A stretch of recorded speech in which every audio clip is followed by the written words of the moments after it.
కర్నూలు ప్రభుత్వ మెడికల్ కళాశాలకు సంబంధించిన స్థలాన్ని ప్రైవేట్ వ్యక్తులకు కేటాయించడాన్ని నిరసిస్తూ మెడికల్ విద్యార్థుల ర్యాలీ ఆందోళన. రోడ్డు విస్తరణ కోసం కర్నూలు మెడికల్ కళాశాల ముందున్న షాపులను తొలగించి మెడికల్ కళాశాలకు సంబంధించిన స్థలాన్ని కేటాయించాలని కర్నూలు మున్సిపల్ అధికారులు కోరడంతో అక్కడ వివాదం చెలరేగింది. కళాశాలకు సంబంధించిన స్థలాన్ని ప్రైవేట్ వ్యక్తులకు ఏ విధంగా ఇస్తారని, ఇప్పటికే కాలేజీ గ్రౌండ్లో బయట వ్యక్తులు రావడంతో మహిళా విద్యార్థులు రావడం లేదని, ఇప్పుడు బయట వారికి షాపులు కేటాయింపు చేస్తే అసాంఘిక కార్యకలాపాలు జరిగే అవకాశం ఉందని జిల్లా అధికారులు ఈ వివాదంపై చర్యలు తీసుకోవాలని విద్యార్థులు కోరుతున్నారు. JUDA vice ప్రెసిడెంట్ని.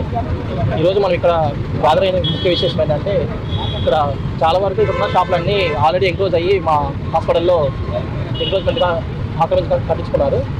ఇప్పుడు రోడ్ వైండింగ్లో ఆ షాపులు పోవడం వల్ల ఆ షాపులకి మా కాలేజీలో ప్లేస్ ఇస్తామని చెప్పి మున్సిపల్ వాళ్ళు పలు అధికారుల ఒత్తిడి వల్ల ఇస్తామని చెప్పి మాకు నోటీసులు పంపించడం జరిగింది.